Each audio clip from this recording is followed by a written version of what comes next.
जय Hind friend. सर्वांचा MPSC संयुक्त group बीचा जो पेपर आहे तो खूप चांगला गेलेला आहे. विद्यार्थ्यांनी ज्या प्रकारे फीडबॅक दिलेले आहे त्यानुसार तसं वाटते की बऱ्याचशा विद्यार्थ्यांचा जो पेपर आहे तो व्यवस्थित गेलेला असेल, कारण बराचसा अटेम्प्ट आहे. मला असं वाटते की 70पर्यंतचा अटेम्प्ट जो आहे, 60 ते 70च्या दरम्यानचा अटेम्प्ट जो आहे तो ॲव्हरेज किंवा व्यवस्थित असेल. बरेचसे विद्यार्थी जे आहेत त्यांचा अटेम्प्ट हा 80+ आहे. ठीक आहे ना. जर ॲक्युरसी व्यवस्थित असेल तर मित्रांनो काही म्हणणंच नाही आहे, मग ठीक आहे ना, व्यवस्थित जमेलच. आजचा जो पेपर झालेला आहे त्या पेपरमध्ये अंकगणित आणि बुद्धिमत्ता चाचणी या विषयाचे जे प्रश्न होते त्या प्रश्नाचं एक्सप्लेनेशन आपल्याला या ठिकाणी घ्यायचं असेल.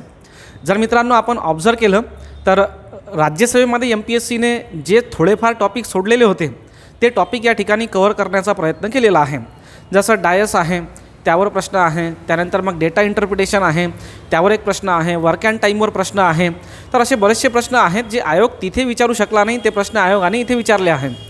आणि काही असे मोजके प्रश्न आहेत जे आयोगाने राज्यसेवेमध्ये फोकस केले होते आणि इथे सुद्धा फोकस केलेले आहेत, जसं डिस्टन्स अँड डायरेक्शन वगैरे यांसारखे प्रश्न. ठीक आहे ना. जर आपण अंकगणित आणि बुद्धिमत्ता चाचणी यामध्ये प्रश्न विचारण्याचा जो प्रकार पाहिला तर विद्यार्थ्यांचं असं म्हणणं आहे की सर काही प्रश्न जे आहेत त्यांना प्रश्नाच्या मानाने सॉल्व करायला वेळ खूप जास्त लागत होता. असू शकते मित्रांनो, काही हरकत नाही, प्रॅक्टिसची बाब आहे ती. प्रॅक्टिस जशी तुमची असेल त्या पद्धतीने तुम्हाला उत्तर जे आहे ते निघाले असतील. ठीक आहे ना. तर मित्रांनो काही प्रश्न घेऊया. हा एक प्रश्न होता. सुरुवातीला काही सोप्या प्रश्नांपासून सुरुवात करूया. ठीक आहे ना, समजायला व्यवस्थित होईल. पहा, हा एक प्रश्न आहे. 6 पृष्ठांवर 1, 2, 3, 4, 5 आणि 6 संख्या असलेला सोबतचा घन अभ्यासा 3 ही संख्या 1 किंवा 6च्या विरुद्ध पृष्ठभागावर नाही. तर आपण हा डेटा लिहून घेऊया, जे जे म्हणतो आहे तो ते लिहून घेऊया. ठीक आहे ना. 3 जी संख्या आहे ती कोणाच्या अपोजिटमध्ये नाही आहे, 1च्या अपोजिटमध्ये नाही आहे आणि 6च्या अपोजिटमध्ये नाही आहे. त्याचप्रमाणे 1च्या अपोजिटला 3 नाही, 6च्या अपोजिटला 6 नाही, म्हणजेच 3च्याही अपोजिटला 1 नाही आणि 3च्याही अपोजिटला 6 नाही. ठीक आहे ना, सिंपल आहे. त्यानंतर 4 ही संख्या 6च्या विरुद्ध पृष्ठभागावर नाही. मग इथे घेतला आपण 6, याच्या अपोजिट साईडवर 4 येणार नाही. त्याचप्रमाणे 4च्या अपोजिट साईडवर मित्रांनो 6सुद्धा येणार नाही. ठीक आहे ना. ओके, 1 ही संख्या वरच्या पृष्ठावर राहील, सध्या वरच्या पृष्ठावरच आहे. ठीक आहे ना. अशा रीतीने हा घन फिरवला आणि 6 संख्या असलेले उजवीकडचे पृष्ठ, म्हणजे हे पृष्ठ आता 2 संख्या असलेल्या समोरच्या पृष्ठाच्या जागी आणले. म्हणजे मित्रांनो 6 इथे येईल, बरोबर आहे ना, आणि 2 हा इथे जाईल. ओके, तर उजव्या पृष्ठावर असलेली संख्या कोणती असेल ते सांगा. म्हणजे सपोज जर आपण 6ला 2च्या ठिकाणी आणलं तर या 6च्या ठिकाणी कोणती संख्या येईल या स्वरूपाचा प्रश्न आपल्याला त्याने विचारला आहे. कारण उजवा पृष्ठ म्हणजे मित्रांनो हाच. इथे येणारी संख्या म्हणजे कोणती, जी सद्यस्थितीत 2च्या मागे असेल, 2च्या अपोजिट साईडला जी संख्या असेल ती, हा डायस आपण असा फिरवल्यानंतर 6 इथे येईल आणि 2च्या एक्झॅक्टली अपोजिटला असणारी जी संख्या आहे ती 6च्या ठिकाणी येईल. म्हणजे आपल्याला फाइंड आउट करायचं आहे मित्रांनो की या उदाहरणात 2च्या विरुद्ध बाजूला काय येते आहे ते. ठीक आहे की नाही. तर मला असं वाटते की सुरुवातीला आपण डायरेक्ट 2 काढू शकत नसलो तरी याचं ऑब्झर्वेशन करून लगतच्या संख्या काढून घेऊ. जसं इथे 6 घेऊया. ठीक आहे ना. फॉर एक्झाम्पल मी इथे 6 घेतलं. या 6च्या अपोजिट साईडला काय येणार नाही, या 6च्या अपोजिट साईडला मित्रांनो 2 ही संख्या येणार नाही, कारण ती ॲडजेसंट साईडला आहे. ॲडजेसंट साईडच्या ज्या संख्या आहेत त्या अपोजिट साईडला येत नाहीत, आपल्याला माहिती आहे. त्यानंतर मित्रांनो 6च्या अपोजिट साईडला 1सुद्धा येणार नाही. आता इथे दिलेली माहिती पहा, 6च्या अपोजिट साईडला 3सुद्धा येणार नाही आणि खाली दिलेली माहिती आहे 6च्या अपोजिट साईडला 4सुद्धा येणार नाहीत. मित्रांनो हे सर्व अंक 6च्या अपोजिट साईडला येत नाहीत. 2 नाही, 1 नाही, 3 नाही, 4 नाही, तर शिल्लक काय राहिलं मित्रांनो 5. म्हणजे 6च्या अपोजिट साईडला 5 असेल. आता तो आपल्याला काढायचं नाही, आपलं टार्गेट काय आहे, 2च्या अपोजिट साईडला काय असेल हे आपलं टार्गेट आहे. आणखीन काय दिसते आहे या ठिकाणी, या ठिकाणी मित्रांनो आपल्याला 1 दिसते आहे. आता 1च्या अपोजिट साईडला बघा काय काय येऊ शकते किंवा येऊ शकत नाही. 1च्या अपोजिट साईडला 2 येणार नाही, कारण ती ॲडजेसंट साईड आहे.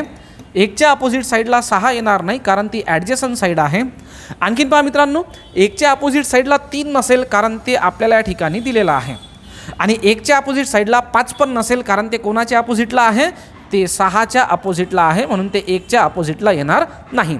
आता 1च्या अपोजिटला 2 नाही, 6 नाही, 3 नाही, 5 नाही, काय शिल्लक राहिलं रे, इथे शिल्लक राहते 4, म्हणून 1च्या अपोजिटला यायला पाहिजे 4.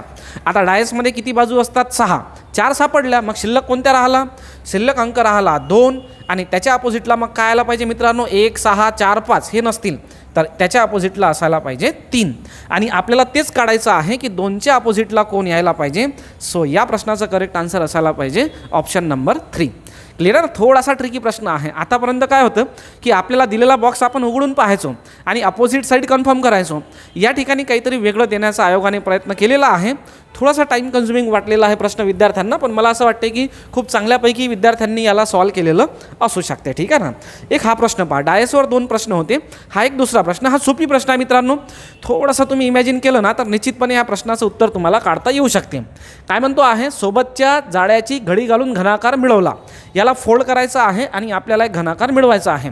घनाच्या पृष्ठावरील 2 किंवा अधिक कर्णरेषा जितक्या शिरोबिंदूत छेदतात त्यांची संख्या निवडा. म्हणजे आपण असं म्हणूया की आपण जेव्हा इथे असा एखादा 3D स्ट्रक्चर फॉर्म करू किंवा इथे या प्रकारचा घन आपण जेव्हा बनवू तेव्हा हा जो व्हर्टेक्स आहे किंवा हा जो शिरोबिंदू आहे यातून जर 2 कर्णरेषा निघत असतील तर याला मोजायचं आहे. कारण आपल्याला काय मोजायचं आहे? 2 किंवा अधिक कर्णरेषा जितक्या शिरोबिंदूत छेदतात त्यांची संख्या निवडा असं आपल्याला म्हटलं आहे. आता जर आपण ऑब्झर्व केले ना तर एक तर आपल्याला इथेच दिसतो की सर आपण जर हा पाहिला तर इथे किती शिरोबिंदू या शिरोबिंदूमध्ये किती रेषा टच होतात? तर ही एक आहे, ही दुसरी आहे आणि ही तिसरी आहे. त्यामुळे हे असेल मित्रांनो आपलं पहिलं.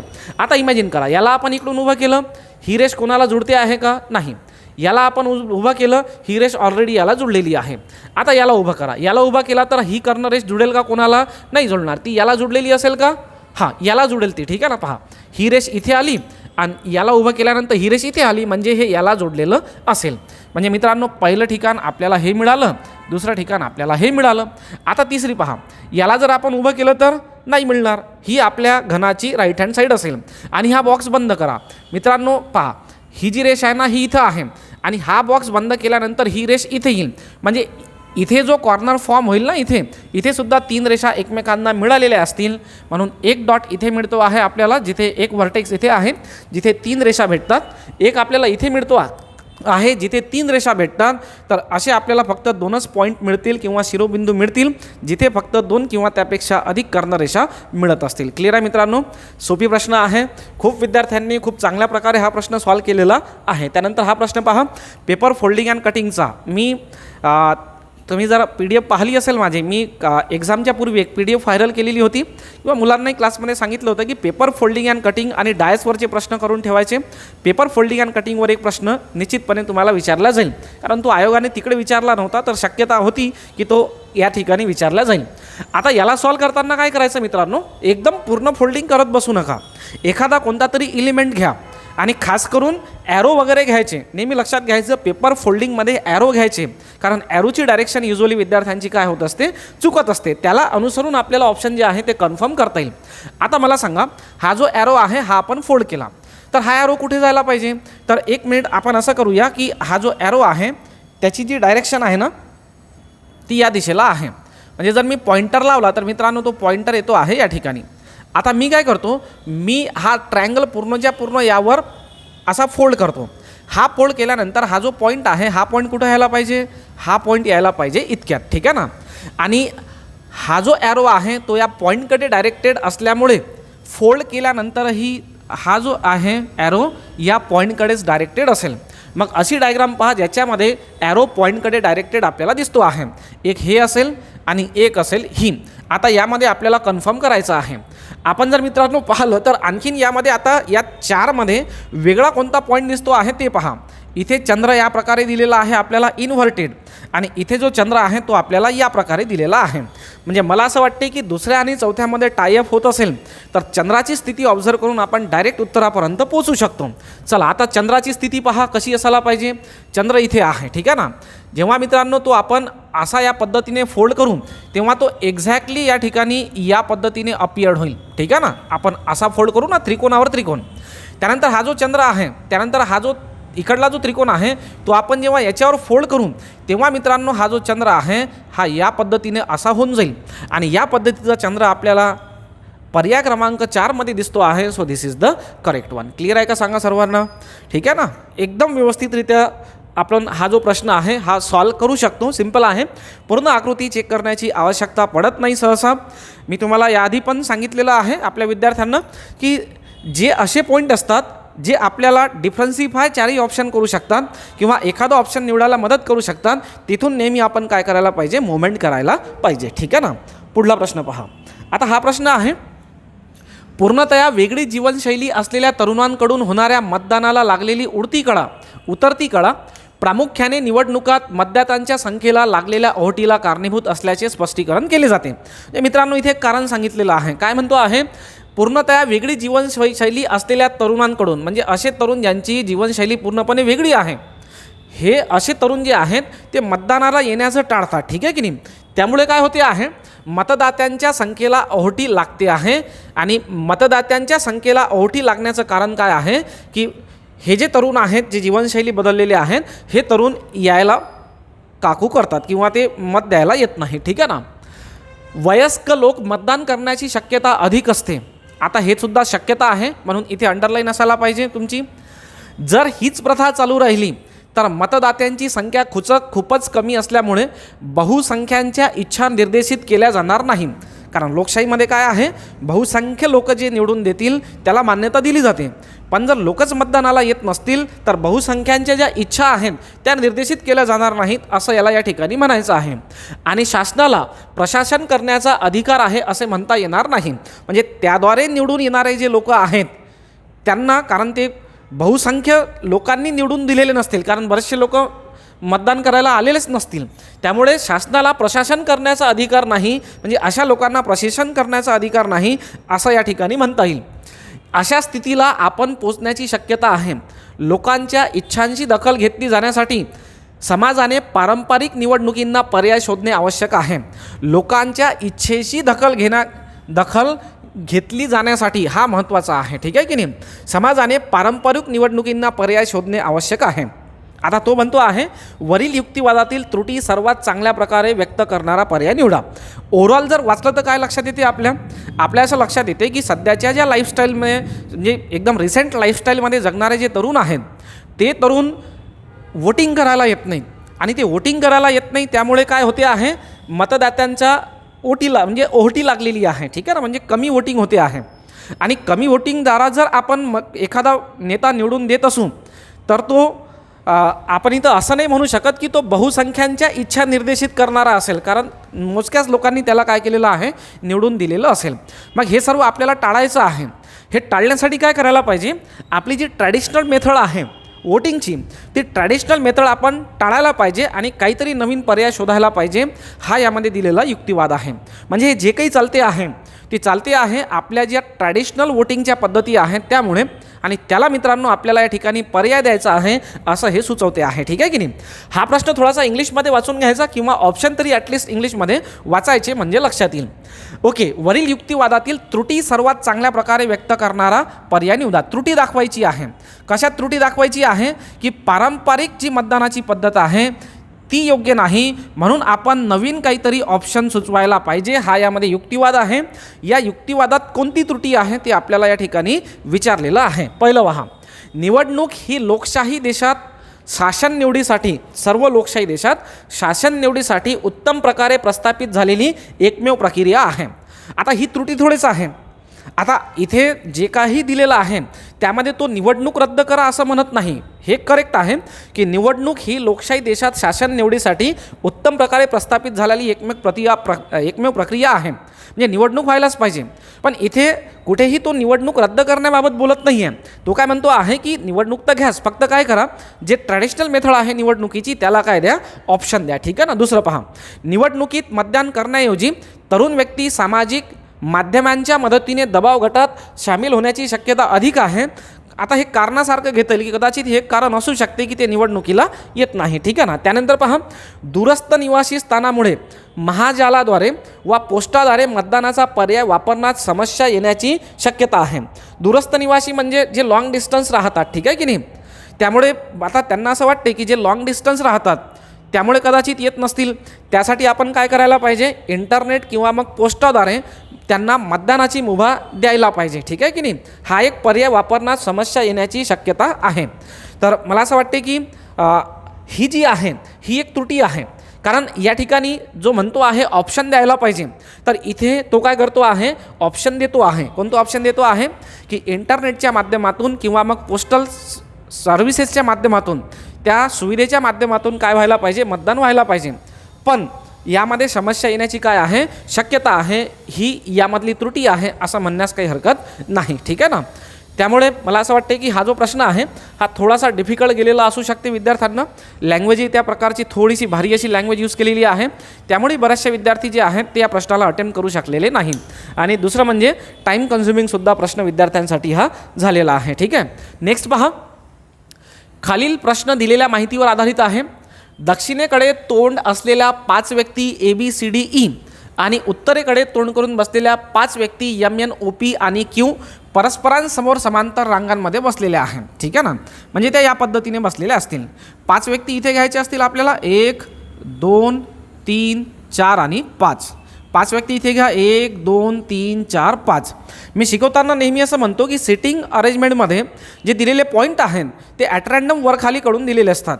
आपल्याला काय करायचं असते, कुठला तरी असा एखादा पॉईंट शोधायचा असतो जो आपल्याला काहीतरी कन्फर्मेशन देईल आणि तिथूनच काय करायची, मग सुरुवात करायची. फॉर एक्झाम्पल पहा, तुम्ही जर सर्व डेटा वाचला तर आपल्याला हे लक्षात येते की यम हा रांगेच्या एका टोकाला आहे. ठीक आहे ना. त्यानंतर यम हा रांगेच्या एका टोकाला आहे, मग आपण यमला इथे पण घेऊ शकतो किंवा यमला इथे पण घेऊ शकतो, कारण यम खालीच घ्यायचा आहे, तो वरता आपल्याला घेता येणार नाही. मग सपोज जर मी यमला इथे घेतलं तर काय गडबड होऊ शकते आणि यमला मी इथे घेतलं तर काय गडबड होऊ शकते हे एकदा आपण समजून घेऊया. काय म्हणतो आहे, ई हा ओच्या समोर आहे जो यमच्या उजवीकडे लागून आहे. ठीक आहे ना. म्हणजे ओ जो आहे तो यमच्या उजवीकडे लागून आहे. जर मित्रांनो हा यम घेतला तर याच्या उजवीकडे आपल्याला स्पेस दिसत नाही, त्यामुळे आपल्याला यम जो आहे तो याच टोकाला घ्यावा लागेल आणि ओ त्याचा लगतचा आहे, म्हणून ओला आपल्याला या ठिकाणी प्लेस करावा लागेल. ठीक आहे ना. आता पहा, ई हा ओच्या समोर आहे. ओ जर इथे असेल तर ई त्याच्या समोर या ठिकाणी घ्यावा लागेल. ठीक आहे ना. ई हा ओच्या समोर आहे जो यमच्या डावीकडे लागून बसला आहे. हा जो आहे ना तो त्याच्या आधी आलेल्या व्यक्तीसाठी असतो. इंग्लिशमध्ये वाचलं तर हू असं तुम्हाला दिसेल. ओ जो आहे तो यमच्या उजवीकडे लागून बसला आहे, म्हणजे या पद्धतीने. ठीक आहे. सी आणि एन एकमेकांच्या समोर कर्णरेषेत आहे. आता मित्रांनो कर्णरेषा 2 आहे, एक अशी कर्णरेषा आणि एक अशी कर्णरेषा. अशा कर्णरेषेवर सी आणि एनला घेणं शक्य नाही, त्यामुळे सी आणि एनला आपल्याला घ्यावं लागेल या कर्णरेषेवर. ठीक आहे ना. आता सी खाली येणार नाही, कारण वरचे आपल्याला स्पेसिफाय करून दिलेले आहेत आणि खाली येणारे व्यक्तीसुद्धा स्पेसिफाय करून दिलेला आहे. सीला वर घ्या आणि एनला मग मित्रांनो आपल्याला घेता येईल या ठिकाणी. क्लिअर आहे. ओके. पुढला पॉईंट वाचा. बी जो डीच्या डावीकडे लागून आहे तो क्यूच्या समोर आहे. ठीक आहे ना. आणखीन पहा, पी जो क्यूच्या डावीकडे लागून आहे तो डीच्या समोर आहे. मला असं वाटते की हे जे पॉईंट आहे हे पॉईंट आता आपल्याला ॲडजस्ट करायचे असतील. काय म्हणतो आहे, बी जो डीच्या डावीकडे लागून आहे, तर इथे घेता येईल आपल्याला डीला. ठीक आहे. याच्या डावीकडे लागून, कारण हे दक्षिणेला फेस असल्यामुळे या डीची डावी बाजू इकडली असायला पाहिजे आणि बीला मग आपल्याला घेता येईल या ठिकाणी. ठीक आहे. पहा परत, बी जो डीच्या डावीकडे लागून आहे तो क्यूच्या समोर आहे. म्हणजे हा जो बी आहे मित्रांनो हा असायला पाहिजे क्यूच्या समोर. आता तुमच्या माइंडमध्ये येत असेल की सर इथे बी आणि इथे डी घेतला तर काय होईल. ठीक आहे ना. परत बघूया. ठीक आहे. काहीतरी गडबड होते आहे. चला पहा, जे आपण स्केच केलेलं होतं ते परत एकदा करून घेऊया. 2 पॅरलल रांगेत 5 व्यक्ती बसलेले आहेत असं आपल्याला दिलं आहे. आपण या पद्धतीने घेतले होते 1 2 3 4 अँड 5. Again 1 2 3 4 and 5. ठीक आहे ना. आपलं ठरलं होतं की यमला आपण या कोपऱ्यावर घ्यायचं, ओला इथे घ्यायचं, सीला इथे घ्यायचं आणि एनला इथे घ्यायचं. इथपर्यंत आपण मित्रांनो डिस्कस केलेलं होतं. ठीक आहे ना. त्यानंतर ई हा ओच्या समोर आहे, हा पण प्लेस करून दिला आपण या ठिकाणी. आता आपण पाहत होतो बी जो डीच्या डावीकडे आहे, मग इथे आपण डीला घेऊया. हे साऊथ फेसिंग असल्यामुळे त्याची डावी बाजू इकडली असेल. इथे आपल्याला मित्रांनो घेता येईल बीला. डी जो बीच्या डावीकडे लागून आहे तो क्यूच्या समोर बसला आहे. जर मी इथे डीला आणि इथे बीला घेतलं असतं तर याच्यासमोर मला क्यू घेता आला नसता, कारण तिथे ऑलरेडी मित्रांनो आपण एनला घेतलेलं आहे. ठीक आहे ना. आता खालच्या रांगेमध्ये कोण शिल्लक राहिलं ते पहा. P Q N M O असं दिलं होतं म्हणून पी शिल्लक राहिला. इथे ए शिल्लक राहिला म्हणून इथे एला घ्या. तर मित्रांनो अरेंजमेंट जी आहे आपली ती काहीशी या पद्धतीने असायला पाहिजे. एकदा चेक करा सर्व पॉईंट बसतात की नाही. CED BA वर असायला पाहिजे, MOPQN हे खाली असायला पाहिजे. बरं आता समोर काय म्हणतो पहा, बी हा ईच्या जागेवर गेला. हा जो बी आहे हा ईच्या जागेवर गेला म्हणजे मित्रांनो बीला आपल्याला घ्यावं लागेल या ठिकाणी. याला मी B' असं म्हणतो, ठीक आहे ना. त्यानंतर ई हा क्यूच्या जागेवर गेला. ई कुठं आहे, हा आहे क्यूच्या जागेवर गेला म्हणजे ई इथे असेल, याला म्हणतो मी Q', ठीक आहे ना.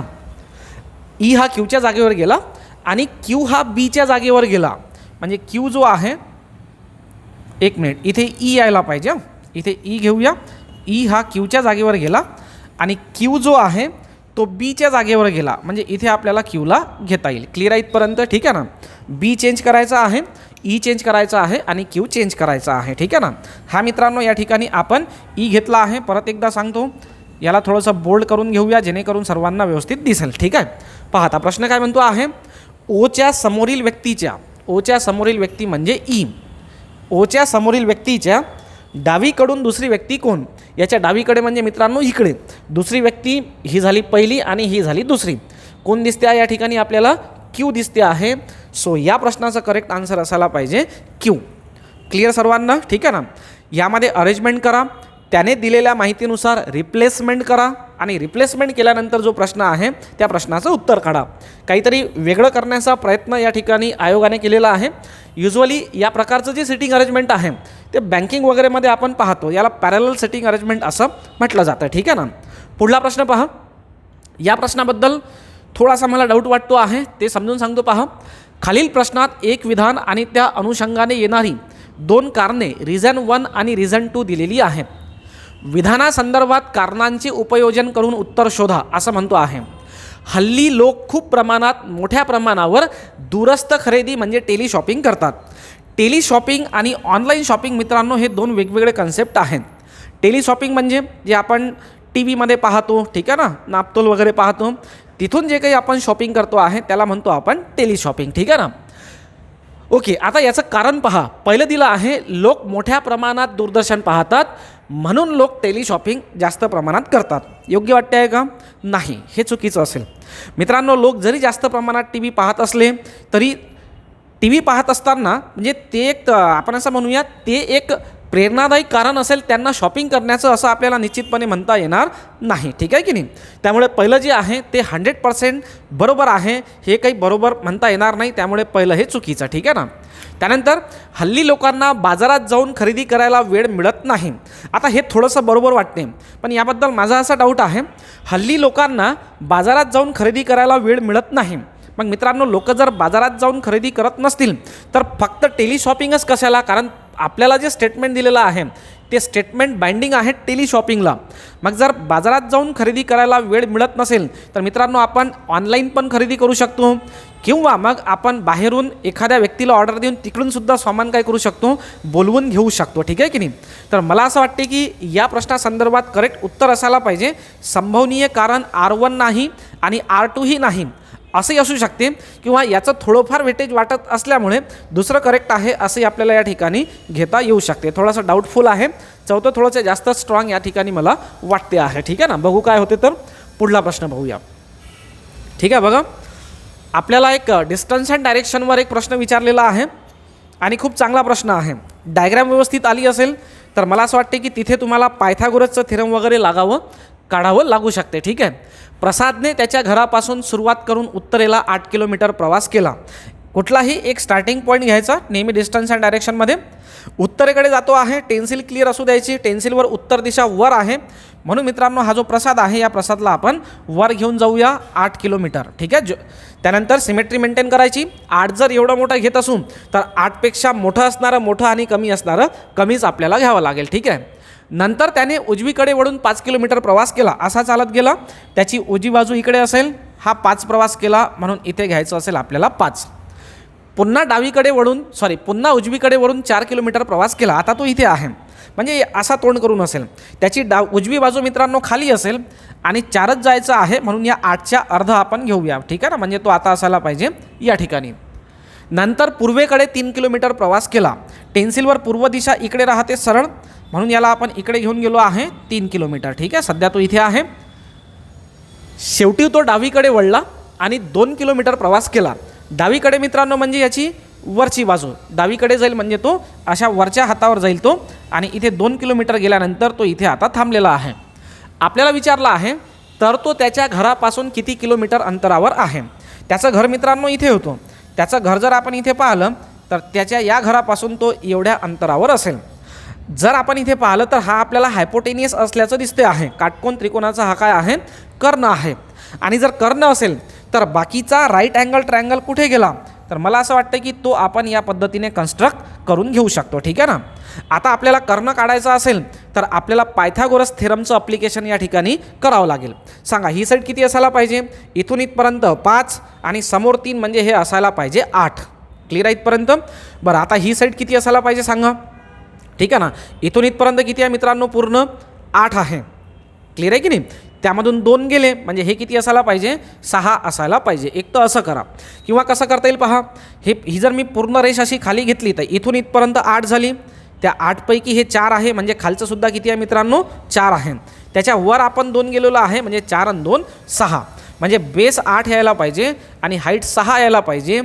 पायथागोरसच्या प्रमेयानुसार कर्णाचा वर्ग इज इक्वल टू बेस किती आहे 8, 8चा वर्ग केला मित्रांनो 64, प्लस हाईट किती आहे 6, 6चा वर्ग केला 36, यांची बेरीज केली आपण 100 आणि आपल्याला काढायचं असेल याचं वर्गमूळ.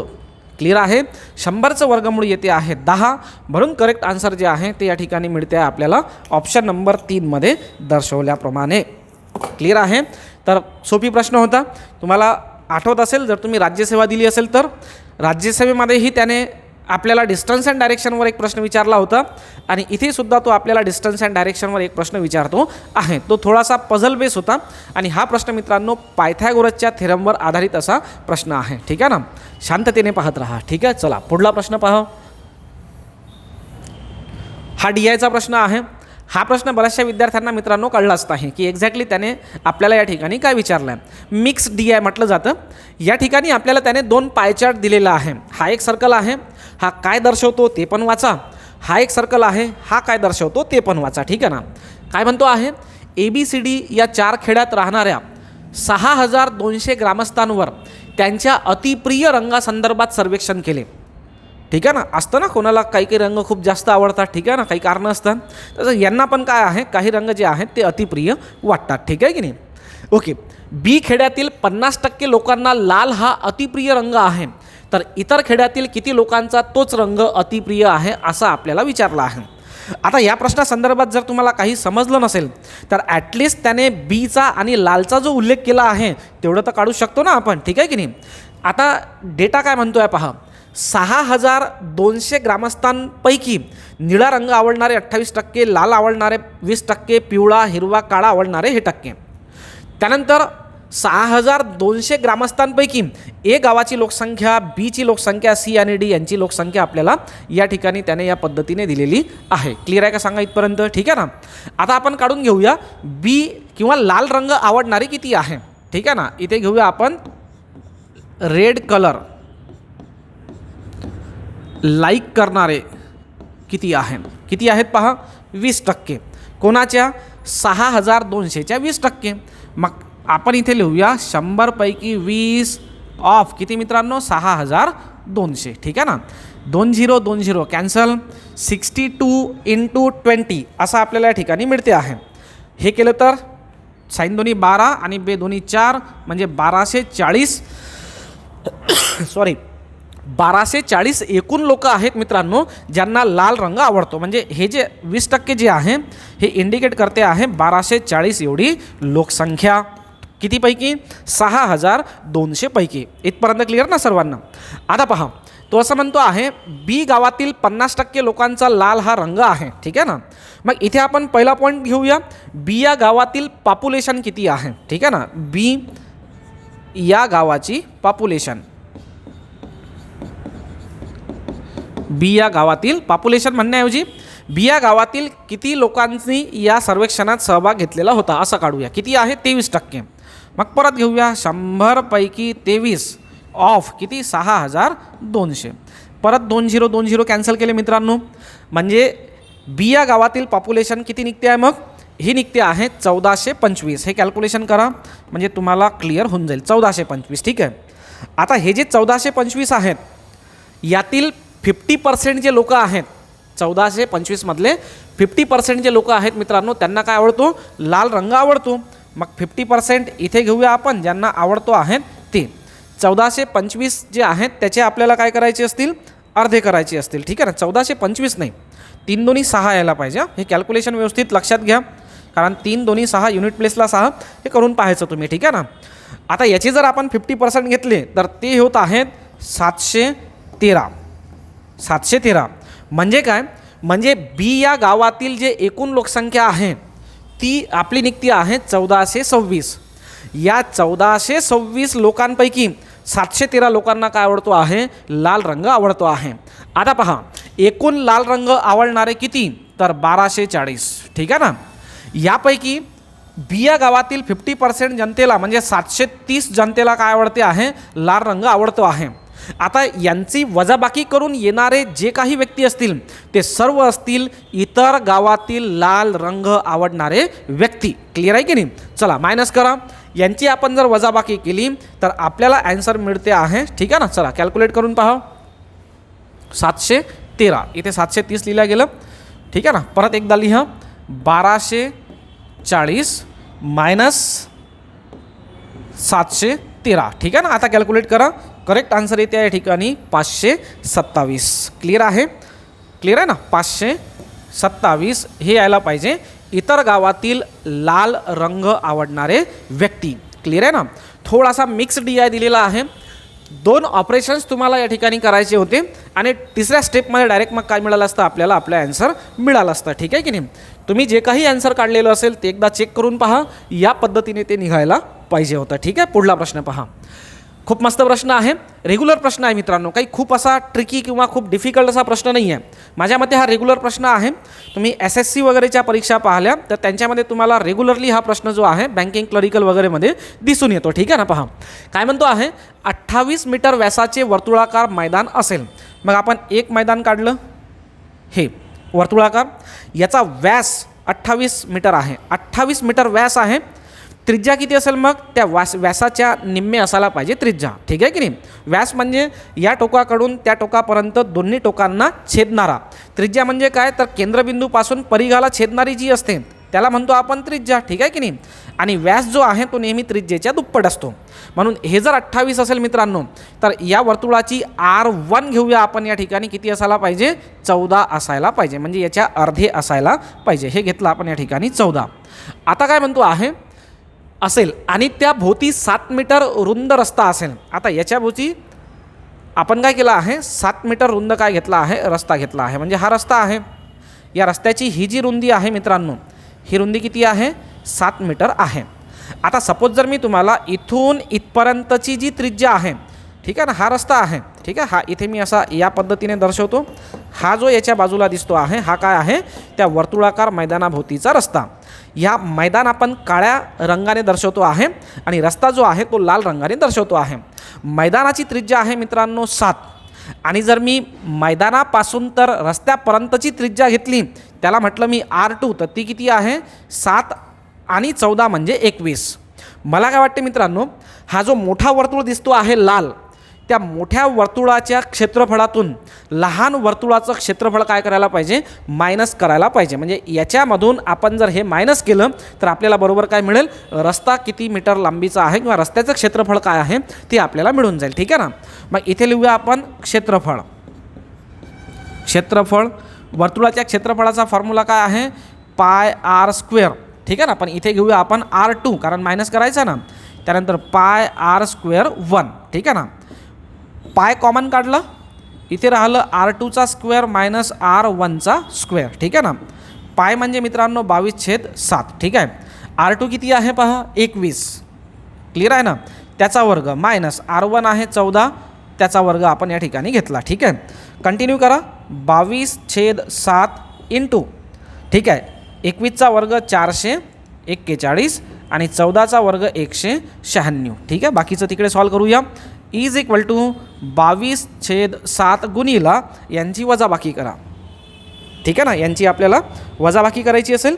ही जर वजाबाकी केली तर ती येते आहे मित्रांनो 245. ठीक आहे, कॅल्क्युलेट करा. 22 गुणिला 7 1 7, 7 3 21, 22 23 24, 3 5 35, 7 5 35 आणि 22 गुणिला 35 करा. जे काही निघेल ते असेल आपलं फायनल आन्सर. मित्रांनो, हा जर आपण गुणाकार केला तर आपल्याला या ठिकाणी मिळते आहे 770 चौरस मीटर, जे आपल्याला दिसते आहे ऑप्शन नंबर सेकंडमध्ये. किंवा मग काय करा, हा जो मोठा सर्कल आहे याचं क्षेत्रफळ काढून घ्या, लहान सर्कल आहे त्याचं क्षेत्रफळ काढा आणि त्यानंतर त्यांची काय करा, मोठ्या क्षेत्रफळातून लहान क्षेत्रफळ वजा करा. म्हणजे आपल्याला हा जो रस्ता आहे याचं क्षेत्रफळ आपोआपच मिळून जाईल. इथे मी दोघांना कंबाईन करून काढलेला आहे.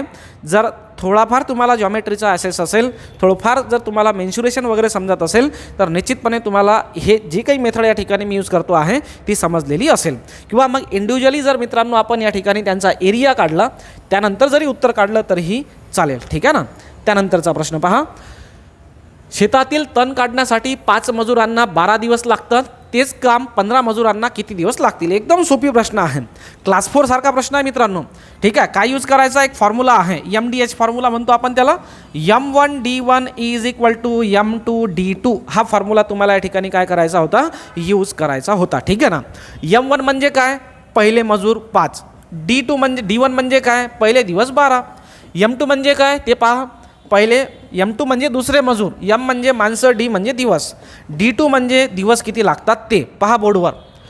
5 मजुरांना 12 दिवस लागतात तर 15 मजुरांना किती दिवस लागतील? क्लिअर आहे ना मित्रांनो. याला सॉल्व करा. हे 15 इकडे गुणाकारात आहेत, इकडे आले तर भागाकारात येऊन जातील. म्हणजे 5 गुणिले 12 आणि छेदात गेले मित्रांनो या ठिकाणी 15, असं निघेल D2. 5 त्रिक 15 आणि 3 चूक 12. सो करेक्ट आन्सर जे आहे ते येते आहे 4 दिवस. किंवा तुम्हाला जर सम आणि व्यस्त प्रमाण माहिती असेल आणि तुम्हाला द्विपदी मांडता येत असेल ना मित्रांनो, तरी तुम्हाला याचं ॲन्सर विदाऊट फॉर्म्युलाही काढता येईल. कसं पहा, 15 माणसांना एक काम करण्यासाठी 12 दिवस लागतात, 5 माणसांना एक काम करण्यासाठी 12 दिवस लागतात, तर 15 माणसांना तेच काम करण्यासाठी किती दिवस लागतील? निश्चितच जर 5 मजुरांना 12 दिवस लागत असतील तर 15 मजुरांना कमी दिवस लागायला पाहिजे, म्हणजे व्यस्त प्रमाण आहे. व्यस्त प्रमाणात काय करतो आपण, हा जो x आहे हा वर घेतो आणि हे जे 12 आहेत हे खाली घेतो. आता यांचा तिरपा गुणाकार करून ॲन्सर काढा. एक्सची व्हॅल्यू काढली की आपलं ॲन्सर निघून जाईल. 12 गुणिला 60 म्हणजे 12 पंच 60 आणि त्याला भागाकारात यायला पाहिजे 15. 15 1 15, 15 चूक 60. Again answer is 4. म्हणजे फॉर्म्युलाच माहिती असावा असं काही नाही. बेसिक जर व्यवस्थित असेल, ओके असेल तर बायनॉमियल मांडून किंवा द्विपदीने मित्रांनो समव्यस्त प्रमाणाचा यूज करून तुम्हाला याचं उत्तर काढता येऊन जाईल. ठीक आहे ना. एक सोपी प्रश्न आहे. ग्रुप बीच्या मानाने हा प्रश्न खूप सोपी आहे असं मला वाटते. ठीक आहे ना. पुढला प्रश्न पहा. 3 व्यक्ती आहेत, त्यांच्या आजच्या वयाची बेरीज 72 वर्ष आहे.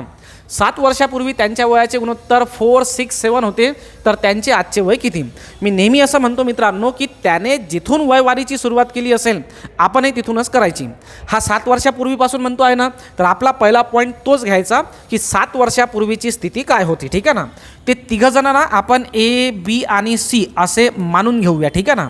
ओके, इथे लिहूया पहिला पॉईंट 7 इयर्स ॲगो. 7 वर्षापूर्वी काय स्थिती होती पहा. त्यांच्या वयाचं गुणोत्तर होतं 4, म्हणजे याला म्हणा 4x, याला म्हणा 6x आणि याला म्हणा मित्रांनो 7x. ठीक आहे ना. ही स्थिती केव्हाची आहे? 7 वर्षापूर्वीची. बरं, मग आजची स्थिती काय असेल? आज हे तिघही जण 7 वर्षांनी मोठे झालेले असतील. ठीक आहे ना. म्हणून इथे घेऊया आपण आज, टुडे हा असेल ए जो आहे तो झालेला असेल 4x + 7 एवढ्या वयाचा, हा असेल 6x + 7 एवढ्या वयाचा आणि हा असेल 7x + 7 एवढ्या वयाचा. बरं, हे आहे त्यांचं आजचं वय आणि त्यांच्या आजच्या वयाची बेरीज किती आहे? 72. मग त्यांच्या आजच्या वयाची बेरीज करा.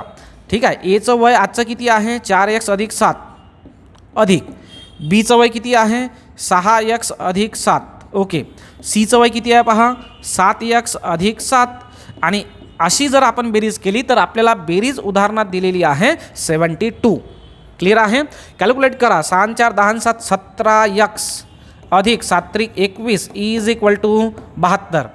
जे लहान आहेत ते मोठ्याकडे जातील, अधिक 21 तिकडे गेले तर वजा 21 होतील. 17x इज इक्वल टू 72 वजा 21 म्हणजे 51. करून पहा, ठीक आहे ना. इथे करतो मी 72 वजा 21, 2मधून 1 गेले 1, 7मधून 2 गेले 5, 17 1 17, 17 3 51. तर एक्सची व्हॅल्यू येते आहे मित्रांनो 3. काय विचारलं पहा, तो असं मित्रांनो म्हणतो आहे त्यांचे आजचे वय किती. आजचं वय म्हणजे हा डेटा हा 7 वर्षापूर्वीचा आहे. आजचं वय काढा. एचं वय किती असायला पाहिजे, 4 म्हणजे 4, एक्सची व्हॅल्यू किती आहे 3 अधिक 7, 4 त्रिक 12, 12 आणि 7 केले तर किती यायला पाहिजे, एचं वय पहिल्या व्यक्तीचं वय यायला पाहिजे 19 वर्ष. हा इथे एक्सची व्हॅल्यू टाका, 6 गुणिले 3 साइन त्रिक 18 अधिक 7 किती यायला पाहिजे 25 वर्ष, ठीक आहे ना. इथं करा 7 गुणिले 3 अधिक 7, 7 त्रिक 21 आणि 7 इथं यायला पाहिजे मित्रांनो 28 वर्ष, ठीक आहे. 19 25 28 पहा ऑप्शनमध्ये.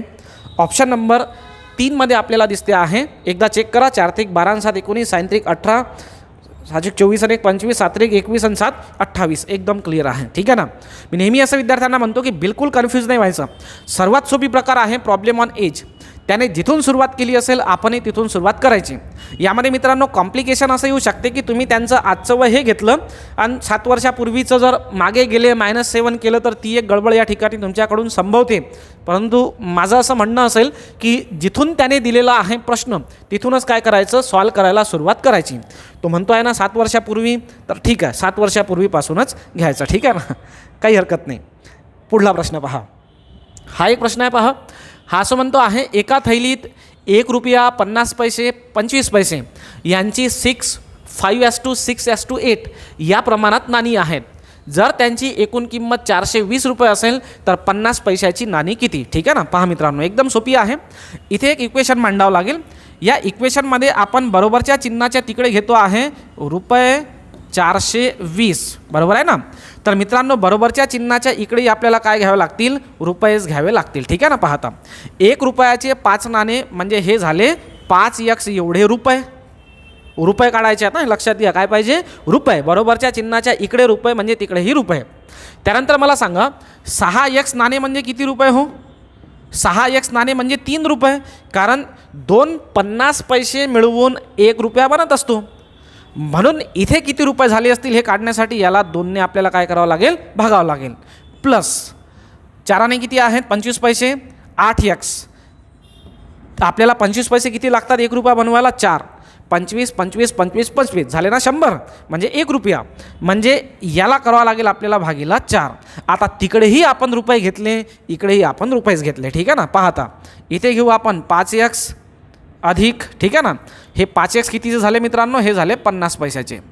हे 6x कितीचे झाले, सॉरी हे 5x जे आहेत ते होत आहेत रुपये 1चे. हे 50 पैशाचे आहेत आणि हे आहेत 25 पैशाचे, ठीक आहे की नाही. पाहता 5x बेत्रिक 6x इथे यायला पाहिजे 3x, 4 2 8x इथे यायला पाहिजे 2x is equal to 420. Clear आहे ना. 5 आणि 3 8 आणि 2 10, 10x इज इक्वल टू 42. तर x 10x is equal to 420, तर x इज इक्वल टू मित्रांनो 42, ठीक आहे. एक्सची व्हॅल्यू निघाली. काय विचारलं आहे पहा, त्याने विचारलं आहे 50 पैशाची नाणी किती असतील ते सांगा. हे घेतले आपण 50 पैशाचे नाणे किती आहेत हो, 50 पैशाचे नाणे आहेत 6x. 6 म्हणजे 6 घ्या, x म्हणजे 42 घ्या. कॅल्क्युलेट करा, साइन 2 12 2 हातच्याले 1 6 24 आणि 1 25. सो करेक्ट आन्सर यायला पाहिजे 252 निघाला आन्सर. क्लिअर आहे. अतिशय सोप्या पद्धतीने मित्रांनो आपल्याला हे या ठिकाणी काय करता येईल, लक्षात घेता येईल, ठीक आहे ना. आता मी तुम्हाला टॅली पण करून दाखवतो की आपण खरंच 420 रुपये घेतले आहे का. पहा 1 रुपयाचे किती आहेत मित्रांनो 5x. 5 घ्या, x करा. 5 म्हणजे 5, x म्हणजे 42. पहा किती रुपये झाले 1 रुपयाने. 5 2 10 0, 5 चूक 20 आणि 1 म्हणजे 21. म्हणजे 5 रुपयाने 1 रुपयाने किती जमा झाले आहेत या ठिकाणी 210 रुपये जमा झाले आहेत. आता 50 पैशाचे पहा किती रुपये जमा झाले. 6x/2 एवढे रुपये 50 पैशाचे आपण जमा केले आहे. 6 म्हणजे 6, x म्हणजे मित्रांनो 42 आणि डिवायडेड बाय 2. इथे करा 21 2 42, ठीक आहे ना. आणि 21 गुणिला 6 जर आपण केलं तर हे येते आहे 126 रुपये. किती झाले 126 रुपये. आता 25 पैशाचे किती रुपये झाले पहा. 8x भागिला 4 एवढे रुपये होते 25 पैशाचे. 8 म्हणजे 8 घ्या, x आपण 42 काढले आहे, भागिला 2 करा, बे बे आणि 21 दोन्ही 42, इथे यायला पाहिजे 168 रुपये. क्लिअर आहे? सॉरी 168 नाही, हां ठीक आहे. पहा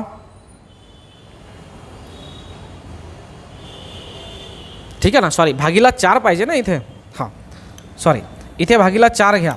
इथे घेतला आपण 8x म्हणजे 8 गुणिला 42 भागिला 4, 4 1 4, 4 दोन्ही 8. आता कॅल्क्युलेट करा, हे यायला पाहिजे 84. म्हणजे 1 रुपयाचे 210 रुपये आहेत, 50 पैशाचे 126 रुपये आहेत आणि 25 पैशाचे 84 रुपये आहेत.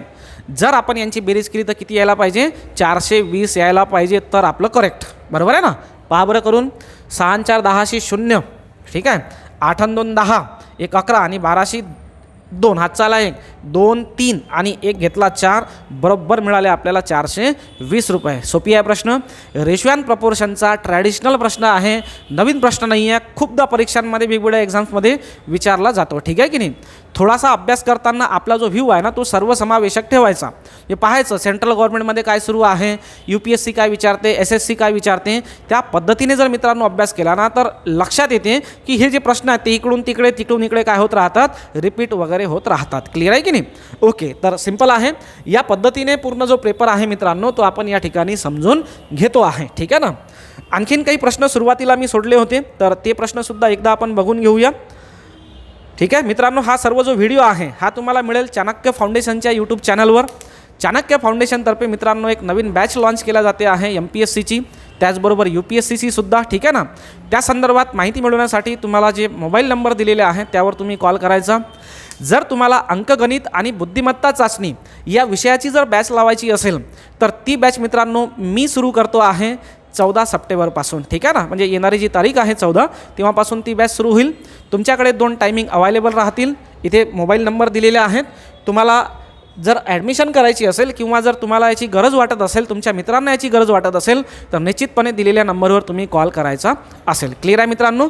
ओके, काही राहिलेले प्रश्न आहेत डिस्कस करूया. पहा, हा एक प्रश्न आहे, थोडासा कन्फ्युजन क्रिएट करतो आहे विद्यार्थ्यांच्या मनामध्ये.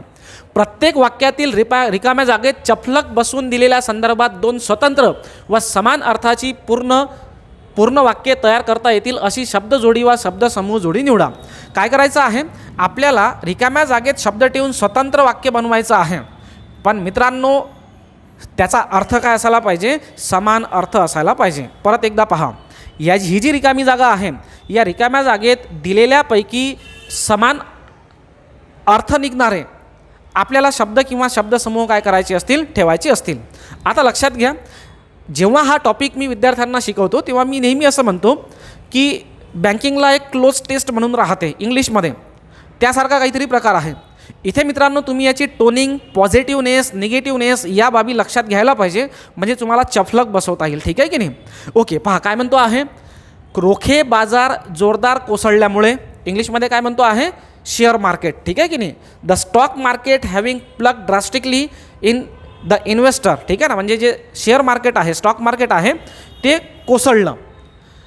रोखे बाजार जोरदार कोसळल्यामुळे खरेदी विक्री व्यवहार करताना त्या गुंतवणूकदाराची, इथे यायला पाहिजे काय, मनस्थिती विसंगत वाटत होती. आता कमजोर वगैरे पहिलं ऑप्शन ठेवून पहा. कमजोर ठेवलं तर रोखे बाजार जोरदार कोसळल्यामुळे खरेदी विक्री व्यवहार करताना त्या गुंतवणूकदाराची कमजोर मनस्थिती विसंगत वाटत होती. मला सांगा मित्रांनो, जर या ठिकाणी आपण कमजोर असं ठेवलं, ठीक आहे ना, रोखे बाजार कोसळला आहे म्हणजे मनस्थिती काय असेल, ऑलरेडी कमजोरच असेल. मग कमजोर मनस्थिती जर असेल तर ती विसंगत येईल का मित्रांनो, नाही येणार ना, ठीक आहे ना. म्हणून म्हटलं की थोडंसं टोनिंग पण लक्षात घ्या. काय म्हणतो आहे, स्टॉक मार्केट कोसळलं आहे, त्यामुळे त्या व्यक्तीची जी मनस्थिती आहे ती ऑलरेडी काय असेल, कमजोरच असेल आणि ही मनस्थिती विसंगत वाटते आहे असं आपल्याला ठिकाणी घेता येणार नाही, ठीक आहे ना.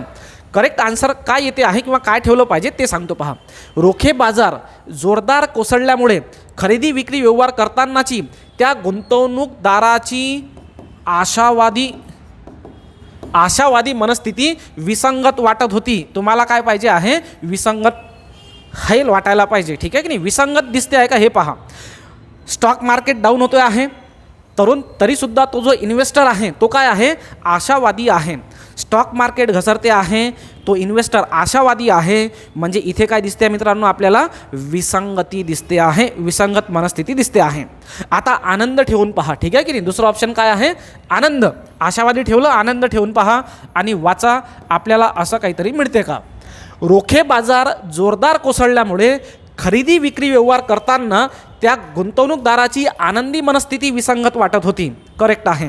रोखे बाजार कोसळला आहे म्हणजे मनस्थिती आनंदी असायला पाहिजे का, नाही. पण जर त्याची मनस्थिती आनंदी असेल तर जी परिस्थिती आहे कोसळण्याची आणि जी त्याची मनस्थिती आहे ही काय आहे मित्रांनो, विसंगत आहे, विपरीत आहे, असा हा प्रश्न होता. ठीक आहे ना. मला असं वाटतं की खूप व्यवस्थित तुमच्या लक्षात आलेलं असेल. बरेचसे प्रश्न मित्रांनो आपण या ठिकाणी डिस्कस केलेले आहेत आणि बऱ्यापैकी तुम्ही याच पद्धतीने काहीतरी सॉल्व केलेलं असेल. ठीक आहे ना. कट ऑफची चिंता करायची नाही. तुम्ही केलेल्या मेहनतीवर जी प्रामाणिकपणे तुम्ही जी मेहनत केलेली आहे, तुम्ही जे काही आज परफॉर्म केलेलं आहे, निश्चितपणे तुम्हाला त्याचं चांगलं असं फळ येणाऱ्या भविष्यात या एक्झाममध्ये नाही किंवा याही एक्झाममध्ये मिळावं असंच मी अपेक्षित पकडतो. आणि जर काही नाही मिळालं एक्झाममध्ये तर मग आहेतच पुढला एक्झाम. त्या एक्झाममध्ये निश्चितपणे मित्रांनो तुम्हाला चांगल्यात चांगलं घवघवीत यश मिळो हीच मी ईश्वरचरणी प्रार्थना करतो आणि पुढील आयुष्यासाठी तुम्हाला खूप खूप शुभेच्छा देतो. इथे मित्रांनो आपण थांबूया. धन्यवाद.